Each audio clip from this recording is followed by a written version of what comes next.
YCP సిద్ధం సభకు TDP Janasena జెండా సభకు పోలిక లేదన్నారు మంత్రి వేణు.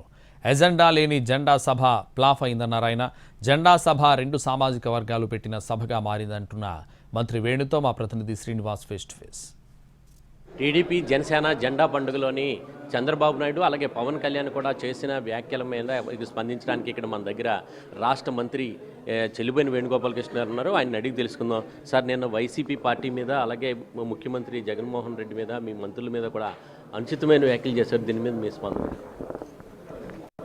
అంటే వారు ఇప్పుడు కూడా ఉచితమైన వ్యాఖ్యలు చేసేటువంటి పద్ధతి ఉన్నవాళ్ళు కాదు, అనుచితంగానే చేస్తారు. వాళ్ళ వ్యాఖ్యల్ని ప్రజలు గమనిస్తున్నారు. నిన్న జరిగినటువంటి సభ జెండా అని పేరు పెట్టాడు దానికి. ఏ జెండా? ప్రజలకు కావాల్సింది ఒక ఎజెండా. ప్రజలకు కావాల్సింది ఒక ఎజెండా. ఎజెండా లేని జెండా సభలో అనుచితంగా కాకపోతే ఉచితంగా ఎలా మాట్లాడతారు? చూడండి, హరిరామ జోగి గారు ఉత్తరం రాస్తే నాకు సలహాలు ఇవ్వకండి, యువరక్తం కావాలి, యుద్ధం చేయాలి అని. ప్రజాస్వామ్యంలో యుద్ధం ఏంటి?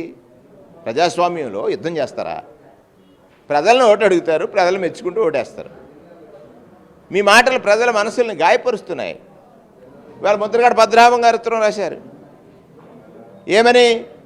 ఈ సామాజిక వర్గం యొక్క గౌరవాన్ని దిగజార్చొద్దని.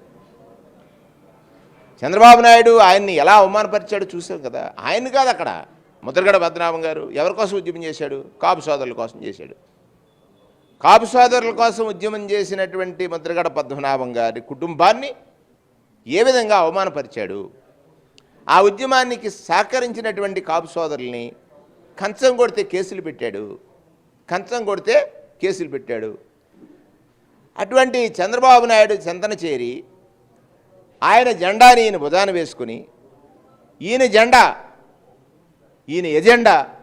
ఆయన జెండా మోయటం అన్నట్టుగా ప్రవర్తిస్తే ఆ సామాజిక వర్గాల మనోభావాలు చాలా బాధపడతాయి కదా.